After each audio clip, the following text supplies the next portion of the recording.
here, happy and ready to go.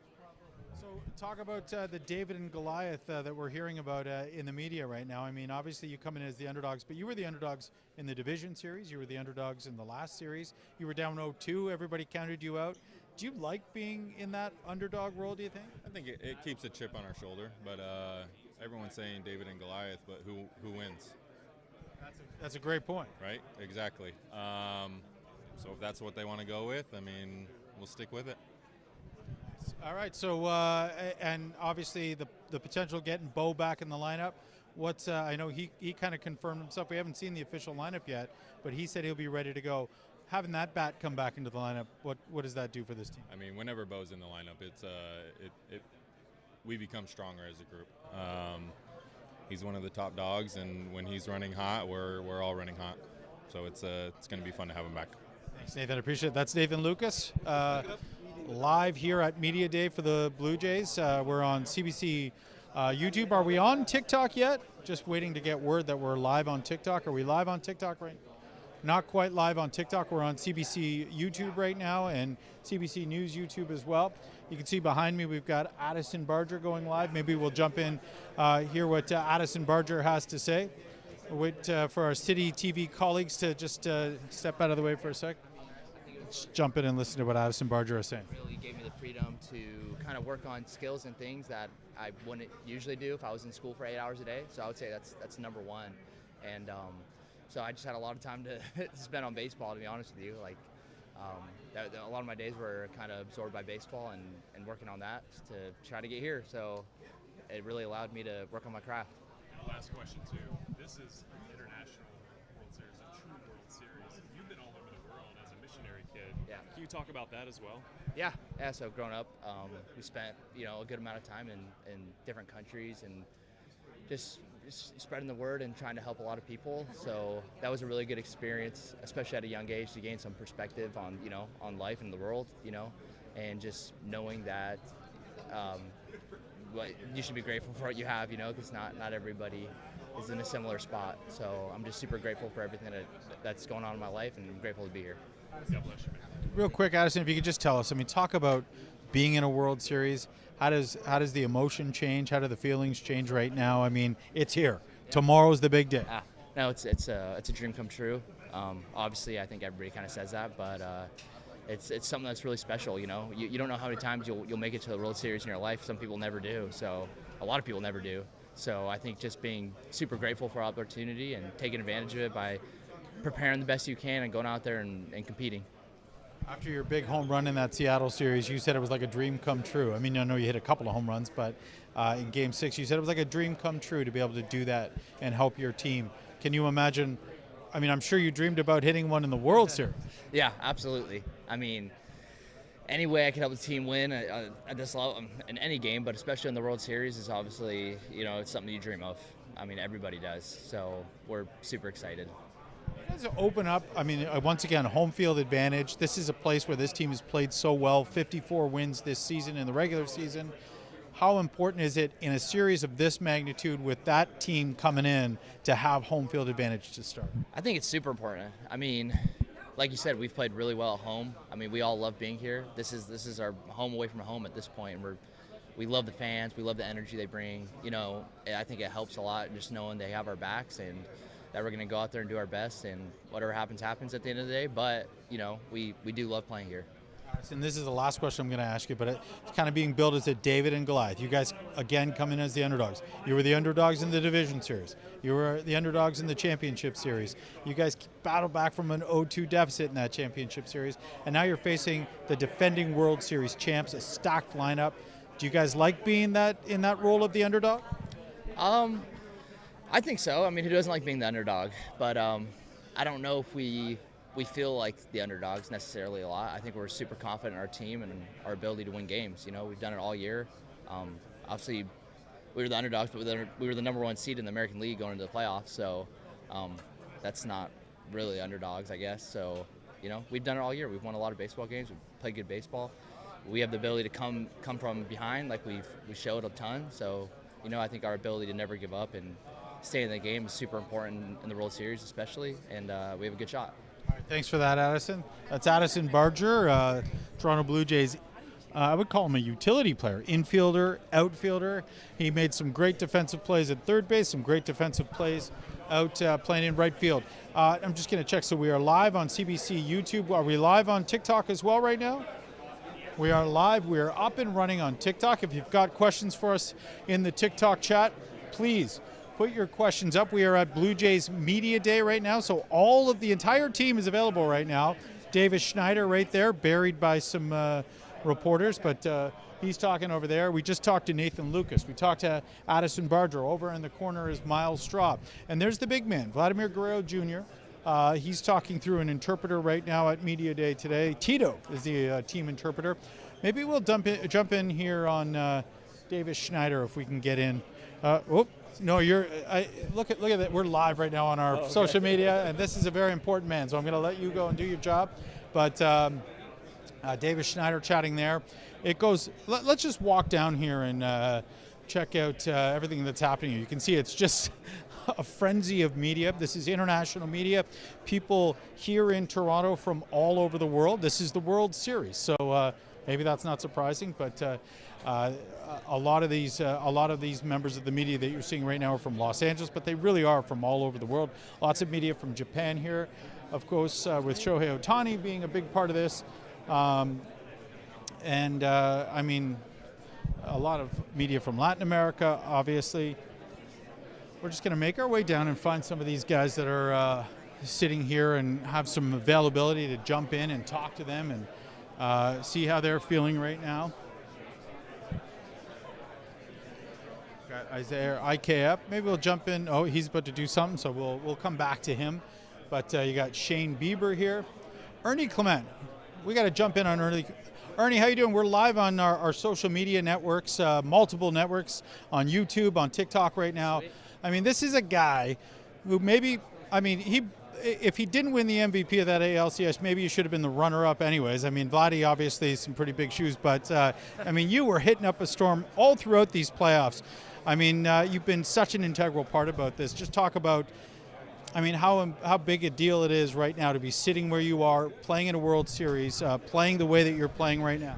Yeah, I think you could have given it to, any one of our guys in our lineup, or, Trey had a great series. Beebs pitched really, really well. It was truly a team effort, and that's, why we are who we are and why we've made it this far. So, it's 1 through 9 in our lineup, and, we're really proud to say it's been a team all year. Ernie, we were just talking to Addison Barger just about playing the role of the underdog. You were the underdog in the division series. You were the underdog in the championship series. You became the heavy underdogs after going down 0-2 in the championship series. And here you are now facing the defending World Series champs. You're the underdogs once again, but I get the impression that you guys kind of relish that role. Yeah, it's great. I think we play our best ball when our backs are up against the wall. So, yeah, I guess you can kind of use that as fuel and, just kind of try to keep rolling. It's going to be really fun either way. Yeah, I mean, and a lot of the talk is about just how this team is such a contact team. You put the ball in play, something you've done quite a bit throughout these playoffs. I mean, how important is that to the makeup of this team, the fact that you don't strike out a lot, the fact that you get bats on balls? Yeah, it just makes it really hard on opposing pitchers, and, we run the starters' pitch count up when we're fouling balls back and, working counts, and we're just going to keep trying to do that and make it as hard on them as possible. And the even keel with the temperament. I mean, you guys never let the highs get too high, the lows never get too low. I mean, that's also a big part of the makeup of this team. Yeah. I mean, honestly, it's just a bunch of buddies going out there and playing for each other and having a good time doing it. So, yeah, we definitely don't make it too much, and when things don't go our way, we bounce back really, really well. So, we're definitely not fazed by anything that doesn't go our way, and we will bounce back for sure. Thanks, Ernie. I appreciate that. That's Ernie Clement. He's been a star for sure for the Blue Jays in these playoffs. Let's walk around and see if we can jump in on some of these other players that are talking. We'll try and get to everyone that we can possibly get to as we make our way through this frenzy of media. As I said, there's Max Scherzer, Mad Max Scherzer.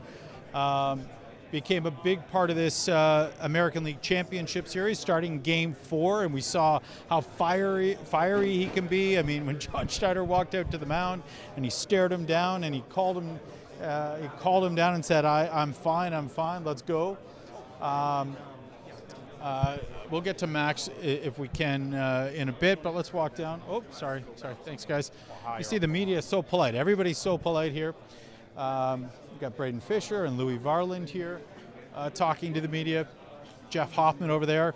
I mean, incredible finish for Jeff Hoffman in Game 6 and Game 7 of that championship series. Obviously pitching the 8th and 9th inning of Game 6 through 35 pitches, and was able to come back in Game 7 and pitch the 9th there and get the save as well for the Blue Jays in that clinching game. And he's the one that you saw on the mound celebrating with his arms raised in the air. Who else? We've got Kevin Gausman, obviously a big crowd around Kevin Gausman. We're going to try and get in on some of these guys. Maybe we'll jump in on Louis Varland if we get a second here. I mean, Louis Varland has been a big part of that bullpen for the Blue Jays. I mean, he throws some heat. He's got a 100+ mile an hour fastball. And obviously the Jays have relied on him heavily throughout these playoffs to come in relief, and he pitched obviously in both Game 6 and 7 as well. So a big part of closing out those two games when the Blue Jays took the lead on that George Springer home run in Game 7. Sorry about that. Let's make our way down. We got Chris Bassett. Now, Chris Bassett hadn't pitched in a while. Chris Bassett came in Game 7, and he was able to pitch an inning of baseball to keep the Blue Jays in there. I mean, just incredible. The fact that he actually hadn't pitched in a while. We got Ty France sitting here. Hey, real quick, we're live on all our social media platforms here. Just wanted to quickly just talk about just the moment, being here, being in a World Series with this team. How does it feel right now? Yeah, it's pretty surreal. This is such a great group of guys, and being now, this is my 7th year in the league. I haven't experienced a group like this, just how close they are, and everybody leans on each other and uses each other, and it's a special group. So I'm not surprised that we're here, but it's been a lot of fun, and it's been a great ride so far.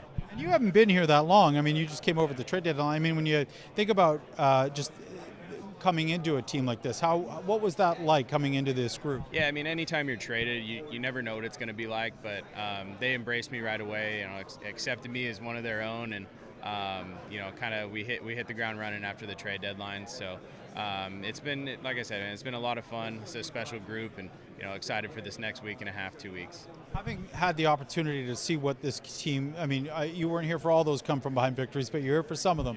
49 come from behind victories this year, and then you see what happens in that championship series against Seattle.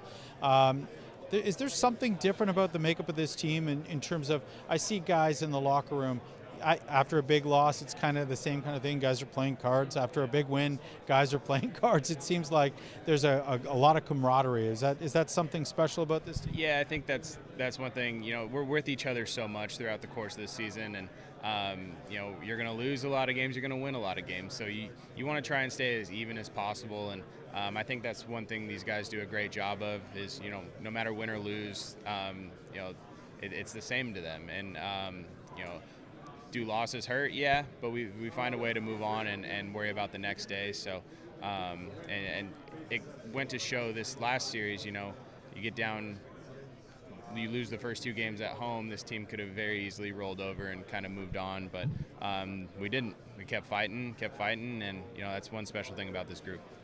We talked about it with a lot of these guys in here, but I mean, you came into the American League Division Series as the underdogs against the Yankees. You came in against Seattle in the championship series as the underdogs, and especially the underdogs when you were down 0-2 in that series, but battled back. It seems to me like this team relishes being in that role, and now you're facing the World Series champion LA Dodgers. I don't think there's any intimidation here. There's no intimidation factor with this team. No, I mean not on our end. We're just, like I said, we're treating it like another game. This is a special group of guys, and every single night it's someone different that gets the job done. So we're gonna go out and play our game, and whatever happens. But whether we're the underdog or we're the favorite, it didn't really matter to us. We're just gonna go out and play baseball, and let the cards fall where they fall. Last thing I'm going to ask you about the white panel hat. Everybody wearing the white panel hat. Is there something special about that hat? Everybody, I mean, it's a good luck charm. it's been working. So we're kind of sticking with it. But I personally I think it's one of our cooler hats. So. And wearing it proudly. Here we go. That's Ty France talking to us. Say thank you for doing that. I appreciate it. Let's make our way down. Again, we're live here on CBC YouTube, CBC TikTok, making our way through Blue Jays Media Day here. We've talked to quite a few of the players. Addison Barger, we talked to Nathan Lucas, Ernie Clement. We're going to try and get in on some of the other guys over here. There's been big crowds around some of these tables, of course, as you can imagine, the media clamoring to get to the likes of Vladimir Guerrero Jr., of course.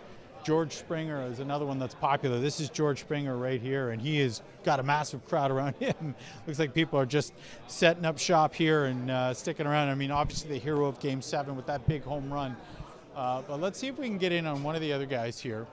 Vladimir Guerrero Jr.'s table right over here, and you can see the massive crowds around Vladimir Guerrero Jr. We'll just stick our mic into one of these. Let's see if we can get into George Springer. I'm going to ask my cameraman Joe to try and get a shot here if we can. It might mean raising the camera up, or I'm going to try and get my mic in. Yeah, I mean, it makes you feel good. You know, it means that you did something cool. George, the first third, you guys scuffled a bit, getting to find who you were and your identity and everything else. Bo hits a home run, pinch hit home run in Texas. Yep. And it was like the lights went off that night, and you guys just started going. What do you remember of that night, and why did that turn you guys into? I think it's a pretty fun season. Yeah, I mean, I just think, you know, as the season kind of progressed, you know, we weren't struggling to figure out who we were. We were slowly figuring it out. And a moment like Bo, you know, Bo's actually hurt that day. Comes off the bench, you know, hits a huge homer. Believe we won the game. Kind of just propelled us into playing how we play. And I think, you know, us as a team, we kind of, you know, looked at ourselves and said, you know, well, we can do this. And, you know, believed in ourselves as a team, and you know, here we are today. So the hurt guy home run is a big. Yeah, yes it is. You've had a few days now to kind of let what happened in Game 7 sink in. Have you really had a chance to realize the magnitude of that moment, your home run, what it meant to this fan base, what it's going to mean for decades to come as people, you know, consider that one of the greatest moments in the history of this franchise? No, I haven't yet. You know, I think there's still a job to be done, and there's still, you know, a very good baseball team on the other side of that line over there. So I'm kind of, you know, putting my efforts into that, and I'm, you know, sure once it's all said and done, I'll look back on it, and you know, I'll do some reflecting at some point. Still a chance to hit a bigger one. Yeah, I mean, there's you know, there's some more at bats ahead of me, but again, it's just a huge moment for us as a team, so I couldn't be happier. George, you've been a World Series champion. You've been a World Series champion. How different in any way is it playing with the Blue Jays? Yeah, I mean, this is why I'm here. This is special. I love these guys in this locker room, and just to be around them and to, you know, to hear the stuff that they're saying, just, you know, how excited everybody is. It means a lot. George, you're one home run away from Frank Robinson and Joe DiMaggio. That's like, you know, that's the kind of stuff you dream about it, you know, and never get close to. What does that mean to you that you can actually surpass them in this series? And we're talking about, like, the people I grew up with thinking are the greatest players ever. Yeah, I mean, they're certainly in that realm, and you know, they've earned all of that. Yeah, I don't know. I haven't really put a lot of thought into it. I think it's a huge honor. It's cool.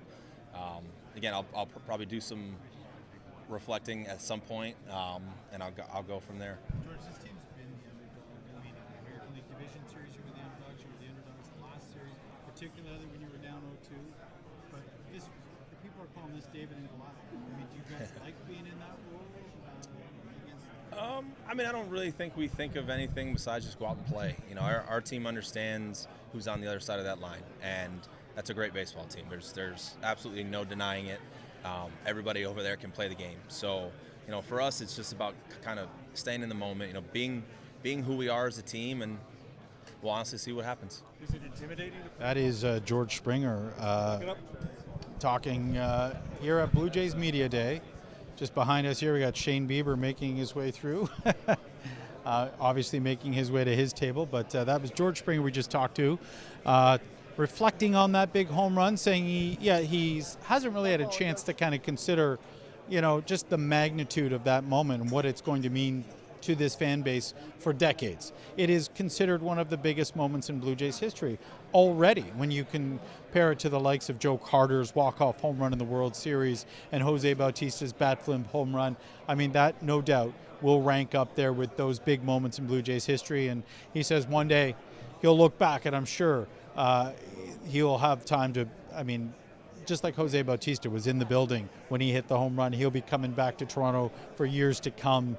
And Jays fans, I'm sure, will always remember. But big moment. We're at Media Day here for the Toronto Blue Jays, the day before Game 1 of the World Series. We've got all of the Blue Jay players available, and we'll just kind of take a pan around the room here. You can see all of the players are available. There's a massive frenzy of media here taking this in. Media from all over the world. This is international media. It's the World Series, and it draws a big crowd. But we've got media. You can hear the media behind me doing there, and we're doing ours. It's everywhere. But let's see if we can get in. There's Andreas Jimenez that's talking right now. Let's see who else we can get in on. Maybe Tyler Heineman, the team's magic man, the magician. He calls himself the Clubhouse magician. Maybe we'll see if we can slide in there at some point and talk to him. But again, Tyler Heineman has a crowd around him. Who else? Bo Bichette. Actually, there's one we definitely want to try and get in on is Bo Bichette. Again, I haven't seen the official lineup yet, but obviously Bo Bichette is somebody that a lot of people. He confirmed himself at the champagne celebration after that big Game 7 victory the other night. Somebody asked Bo Bichette if he would be ready to go, and Bo Bichette said he would definitely be ready to go. So we're expecting that he will be in the lineup, but that I don't believe has been confirmed as of yet. We'll try and get a mic in there if we can. Are you sure? You sure? The media is so gracious. Thank you. Everybody's so good. We're going to try and stick our mic in there as soon as we can and maybe get some word from Bo Bichette. He might be live on the radio right now.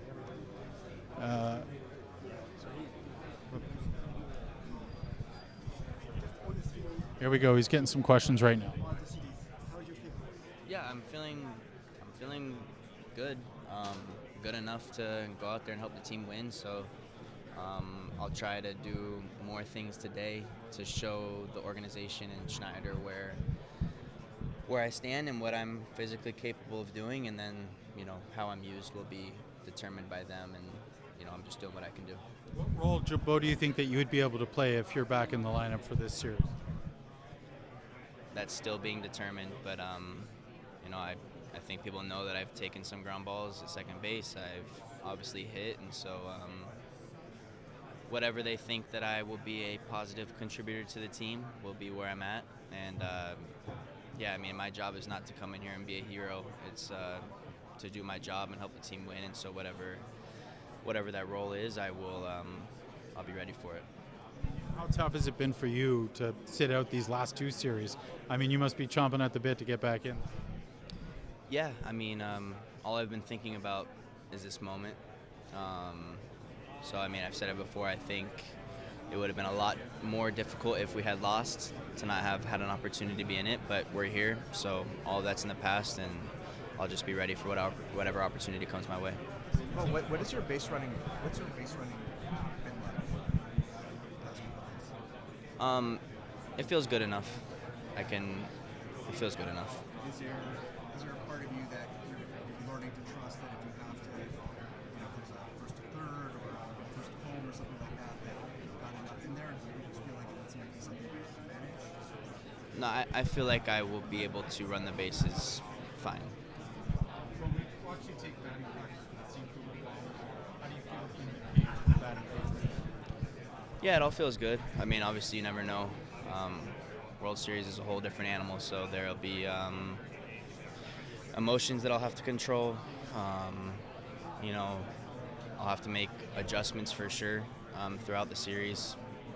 and yeah, I mean, I feel good. I feel good. Bo Bichette, he tells us that he feels good. He feels he's good to go. Obviously, a lot of decisions still have to be made about what role he would play if he returns to the lineup for this World Series. Would he be somebody? He says he's been taking ground balls at second base, and we know that Bo Bichette has been their shortstop all season. And Andres Jimenez, who's just right over here, has been playing exceptional defense for the Blue Jays at shortstop, and so potentially he believes maybe he would come back in and play second base. Obviously, he could play DH as well, but that would mean shuffling things. George Springer has been the DH for the Blue Jays throughout these playoffs, so he would probably have to move back into the outfield, and that would allow Bo Bichette to slide in as their DH. But again, those are decisions way out of my hands. I'm just throwing these out there as possibilities. John Schneider will sit down with his coaching staff, obviously, and make those decisions. But again, we're live here on CBC's YouTube, CBC TikTok, and we are at Blue Jays Media Day. All of the players available right now to the media. And again, if we just want to take a quick look around the room here, we'll show you. It is a frenzy of media, international media from all over the world here to try and get in and talk to some of these players. We've even got CBC Radio Canada here. Salut, bonjour. There we go. We are live right now, and yeah, having some fun. We're going to try and get in on some of these other players. This is Shane Bieber there. Obviously, will factor in heavily to the Blue Jays starting rotation. He's been slotted in as their number 3 starter. We've seen Kevin Gausman as the number 1 starter. Trey Savage has started in the number 2 spot, and Shane Bieber has been their number 3 guy. I don't have any reason to believe that would change moving into this series. So far, it's worked. But let's see who else we can get in on. This is Tyler Heineman, Blue Jays backup catcher. We're going to just jump in and see what we can get here. I think it's sorry. It's funny because okay, we're gonna all right, we've got this gentleman here from Play Ball with MLB. He's got something set up, so I don't want to step on his toes. Let's let him do his thing, and we'll try and get in on some of the other guys here. Oh, sorry, you can see it's just tight quarters here as we try to make our way around. You know what? Here's Blue Jays hitting coach David Popkins. I'm going to jump in on this and maybe throw a couple of questions to Popkins here. Now, David Popkins has been watching Bo Bichette in the batting cage. He's had a chance to take in his sessions and to see how he's looking. I mean, I've seen a little bit of it. Hey, David. Quick, sorry, you guys jumping in there? All right, quick question. We're just live on our social media here, but I was just going to ask you, you've been watching Bo in the cage the last few days. He's been taking full BP with the team. I mean, how do you feel that he's looked in your opinion? yeah, he looks dangerous. Yeah, he looks very dangerous. I think just his progress that he's made, the work that he's put in, he's put himself in a pretty good spot right now. I'm sure as a hitting coach to have that bat return to the lineup. I mean, a guy that led the team in RBIs and batting average. He's a dangerous guy. He could drive in runs against a team that's probably, a pretty formidable opponent in the defending World Series. Yeah. No, I agree. Yeah, he's incredible. He's a clutch performer as well.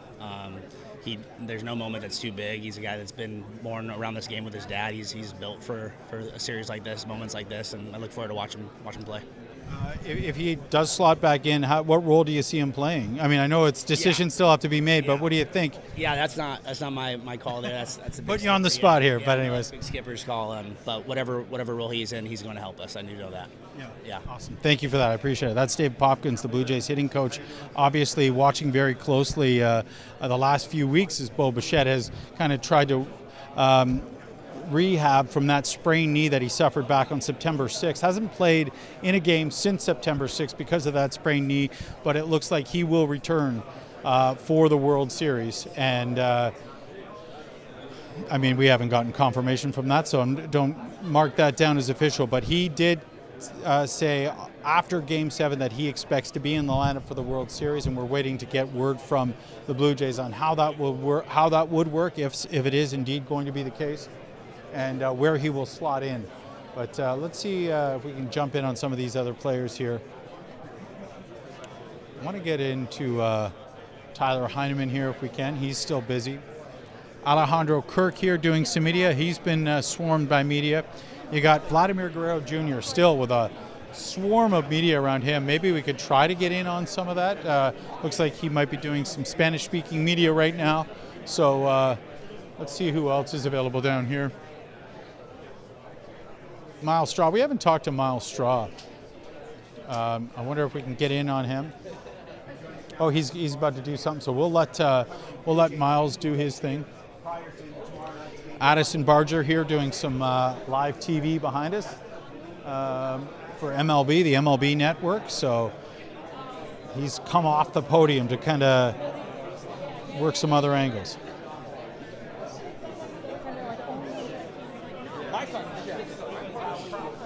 All right, let's make our way through here and see who else we can get. Hey, how are you? Good to see you. Good to see you. Let's jump in on Andres Jimenez. Let's get in on Dalton Varsho here. Dalton Varsho looks like he's got some room. Step in here. Know what kind of player he is, because obviously when we go to New York, those fans absolutely love him. Dalton, after a season of so many injuries, to finally get to this point, what does it mean? It's a blessing. I've said it from the get-go. It's pretty cool. It's an awesome experience. Obviously leaning more on George over here of kind of for advice of how to be able to kind of go through all this stuff. But one of those things where you get here not many times, so I'm going to enjoy it. I know it's a team game, but a lot of the eyes are certainly on George. Maybe if Bo comes back and Vladdy and everything else, does that leave some room for the rest of you guys to go, okay, all the eyes are on those guys. Now we can do our part. I think we've done it all year, though. Like, you look at our lineup, like, everybody's helped us win every way. It doesn't matter if you came up for a couple days, like Leo Jimenez, where he came up for a couple days, helped us win a couple ball games. But it's just one of those things where 1 through 9, we've done a really good job of being able to kind of help our team win any way possible. And you've had to navigate different people in left and right beside you, and you're going to go to Dodger Stadium, a huge, huge outfield there. Talk about what it's like to play with all the different pieces in the outfield. It's definitely hard because obviously, like, coming up, like when I got traded over here, obviously I had Kevin in center, George in right, and whenever I played center, it was a lot of like Whit Merrifield in left. So obviously understanding kind of the communication throughout the season, like obviously there's been different pieces in the corner, but now having all that time, all the season kind of with them, they obviously know like what I'm looking for and how my hand signals are. So we've done a really good job. I'm really excited that Addison Barger has done such an awesome job in right field of kind of filling in for us, because obviously he's not an outfielder, but he's learned how to play outfield really, really well. And how do you think that old man George Springer will do when he gets out there? Obviously, we'll see what happens, but he's known me since I've gotten here, so he knows kind of what I need to do. And obviously, he always tells me, hey, you got all of right center, but we all know that's not true. You're sitting right beside Bo Bichette here, and there's a lot of talk about whether or not he'll be back in the lineup. What would it mean, though, to have that bat? I mean, the guy led the team in RBIs and batting average. He's a threat.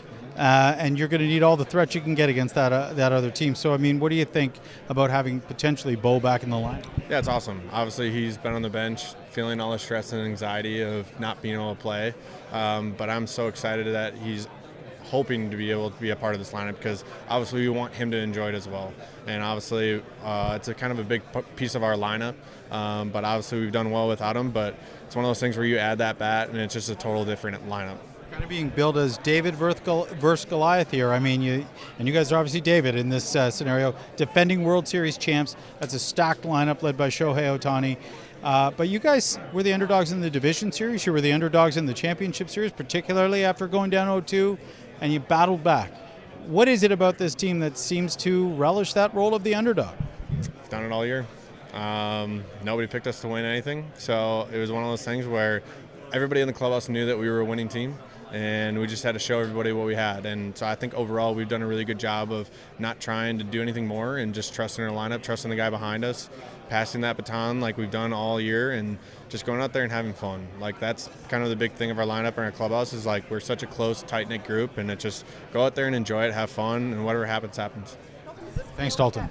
That's Dalton Varsho, Blue Jays center fielder, obviously saying the guys are just going to go out there in the World Series. They're going to have fun. And obviously, there's no doubt this is the biggest stage they're going to for most of these players. I mean, some guys have played in the World Series before, like George Springer, but for many of these guys, this is a first. And there's no doubt these are the moments that you dream about as a player, to be able to play on the biggest stage, the World Series. Let's jump in and see if we can talk to Joey. Are you just jumping in here? I was just going to, Joey, I mean, just talk about the feeling right now in that clubhouse. How are guys feeling playing on the biggest stage in baseball? It's special. I think everybody's, as excited for it as they are grateful for the opportunity. I think when you look up and down the lineup, up and down the roster, the different stories and the different characters that we're fortunate to have in this clubhouse, whether it's George, Vladdy, Miles Straw, Ernie, everybody. I mean, I said it earlier today, but I think this is the best group of guys I've ever been around, and possibly the easiest group of guys you could root for in this game. So I know we're ready for it, and I know everybody's excited to get the games going. I've had an opportunity to see what it's like. I mean, I always hear the players talking about we don't let the highs get too high, don't let the lows get too low. And I've had an opportunity to walk in that locker room and see what it's like after a big loss and what it's like after a big win. Can you describe to our audience what it's like in the locker room, how you guys maintain that even keel? Well, the scene in the locker room after a big win is always going to be positive. There are always a couple mainstays of what might be going on after a win for a select group of pitchers, what might be going on for me and the positional guys. It most always involves us playing cards. We'll play cards maybe to celebrate. We'll play cards to maybe, deal with the loss. There's always music playing. There's always some choice beverages after a big win. But everything. But it's pretty similar after a win as it is after a loss. And I think kind of our veterans and our leadership and our clubhouse culture have led the charge with that. After a big loss, Bassett will walk in, he'll say something, and guys will just say stuff, as everybody's kind of getting undressed. And I think that veteran leadership, whether it's Gauze, Bass, George, Vladdy, Max, that's, why we built and why the team built this group the way they did. And kind of that pairing of youth with the leadership from the veterans has been special. And I know I'm excited to show up to the ballpark every day, and everybody gets there early so we can kind of spend some more time with each other. And I see the card games happening after both wins and losses. It seems like Davis Schneider's a big part of that. He's a big card player. Miles Straw is a big card player. Ernie, I would say Miles and Ernie are the Sharks. But no, they're all good at them. I'm not that good. I don't really partake quite as much as everybody else, but I'll play here and now and then for fun. But yeah, I mean, when you have Sunday games and guys are getting to the clubhouse early to watch football and hang out with each other, I think it's a good sign of, the team and the culture being in a good spot, which it is. So it's been fun. That's awesome. I just got to know, what's the game? What are you guys playing, poker? No, we're playing 13. And so you get 13 cards, or if it's 3 people, I think it's 17 cards each. And you try and get rid of all your cards before everybody else, and you can play them in kind of like poker hands. You can play like pairs, you can play runs of 3, runs of 4, and the 2s mean the most. So if you have a 2, you have a good card, and you just kind of try and trump people's cards that they throw and work your way down so you have no cards left. So I didn't know it when I first got up here this year, and everybody was playing it and going crazy, so I had to kind of learn on my own. I got the app so I could kind of practice a little bit when I wasn't at the field, but now I got the hang of it just enough to play with the guys. So there's an app for 13s. Yeah, there's an app for it, unfortunately. Everybody at home, check out the app for 13s. That's some inside stuff. Thank you so much, Joey. I appreciate it. Joey Loperfido, obviously here at Media Day, talking to us about playing cards in the locker room. And I've said that so many times. You see the guys after the games. Cards is such a big deal for this team. And maybe we should get down. We haven't talked to Miles Straw yet. We could see if we can get Miles Straw. Apparently he's one of the Sharks, according to Joey Loperfido. So we'll maybe get down and talk a little bit to Miles Straw. Here's the media just pouring into this place. But let's see if Miles is available down there. It looks like another CBC crew has cornered Miles Straw. It's Jamie Strachan from CBC The National with his mic in there. I'm going to see if I can just slide my mic in, if I can get in there. Oh, sure. It's like double teaming with the CBC News coverage, 2 CBC cameras. Let's let Jamie do his thing here, and we'll come back to Miles Straw. We got to talk about the card shark. There's Davis Schneider, though. We haven't talked to Davis Schneider. Maybe we should see if we can get in on that.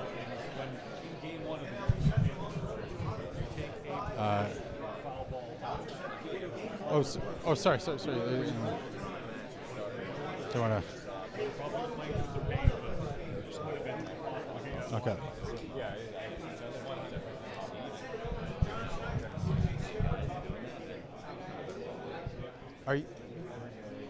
Are you guys waiting to jump in? I'm going to let some other members of the media jump in here.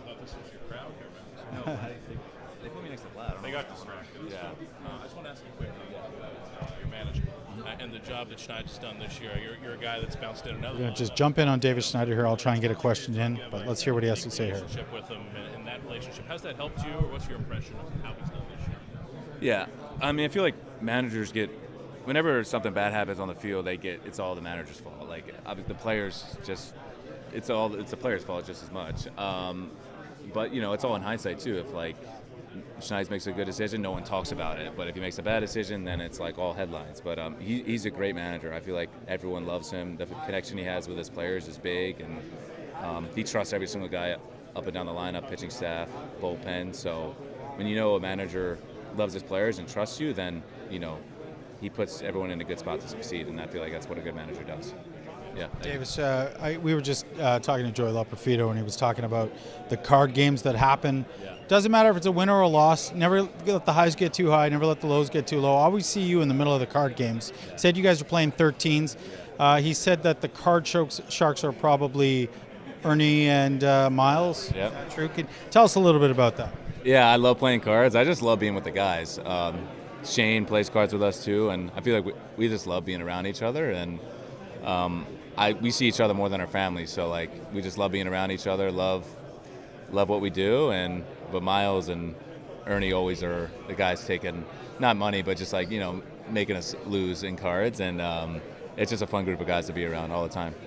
And Joey was saying that you guys will get together on Sunday afternoons, play cards, and watch football in the clubhouse. Yeah, we get here whenever football starts at 1 o'clock. We're getting here at like 12:30, and for a 7:30 game, and we just love being here. I love being here, and I love the city, love the fans, and it's our job, but I love my job. So. How does that translate to what we see on the field? I mean, this is a team that won 94 games this year, a team that won the American League East Division, a team that is now playing in the World Series. How much a part of that is the camaraderie in the locker room? I think it's a lot. Like I said, we love being around each other. We want everyone to succeed on the field and off the field, and we all pull for each other, no matter who's up, no matter who's pitching, and that's what makes a good team is pulling for each other, and no matter who's doing what.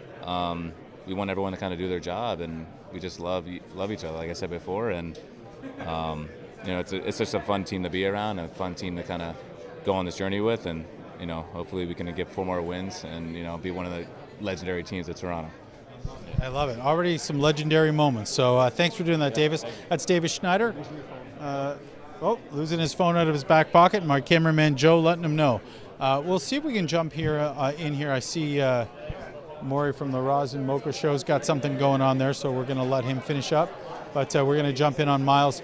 Hey, Miles, I mean, we're hearing a lot about you. We're talking about you with some of the guys. Apparently, you're a bit of a card shark on 13. Talk of our show? Well, actually, it was Joey and Davis who called you a card shark. Yeah.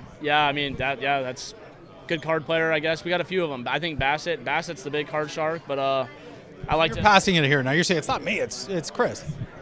It is me. But if you want to take it to another level, go to Bassett and ask him about how his year has gone with cards. I mean, Joey was telling us about 13s. He's like, I had to figure this out by downloading an app. How did you get so good at 13?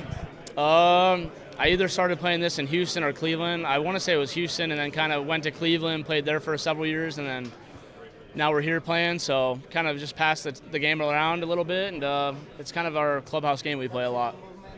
I mean, we've talked to this with a few of the guys. I mean, you guys will get together, watch football, play cards, even hours before a game. Oh yeah, it happens every day. I mean, it's happened. Facing 2 elimination games. That's just chilling, playing some cards. Just kind of keep your mind off things a little bit. I think it, in some aspects, I think it helps in that way. So I think it'll be a good way to kind of slow the things down and kind of keep the nerves off a little bit.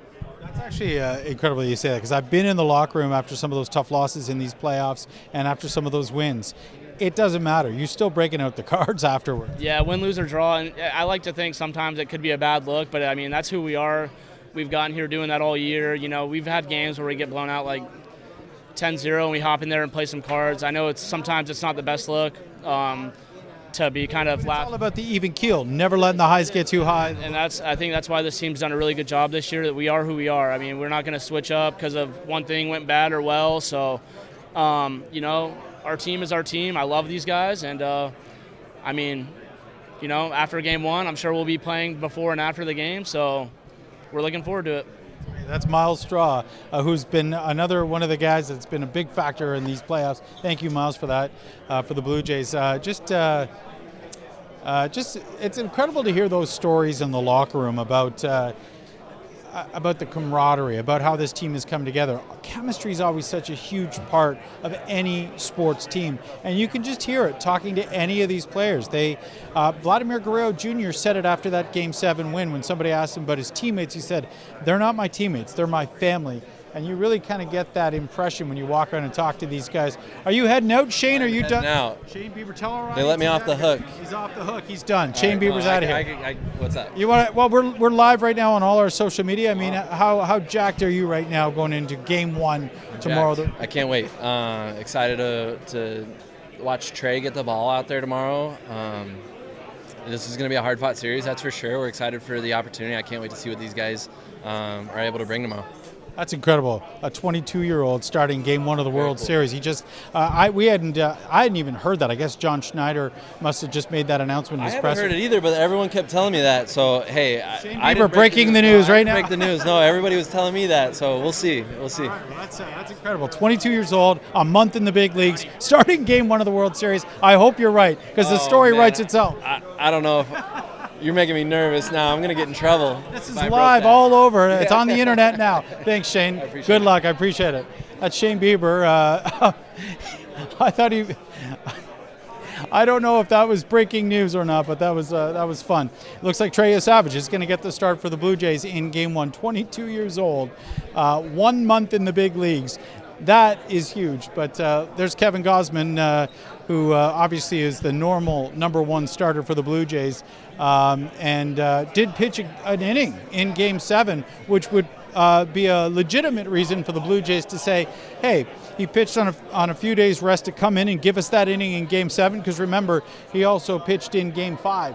But it looks like they'll hold him off until Saturday to play in Game 2, or maybe potentially Game 3, and Shane will start on Saturday. But again, I haven't had an opportunity. The roster may already be out there, but we've been hearing this media frenzy here. Andreas Jimenez walking by here, the Jays shortstop. Looks like this is starting to wrap up. We'll see if there's any other players that we can grab, but that was fun getting Shane Bieber, feeling like he might be getting in trouble by breaking some news live on CBC. I'm not sure if I still have Julia in my ear right now.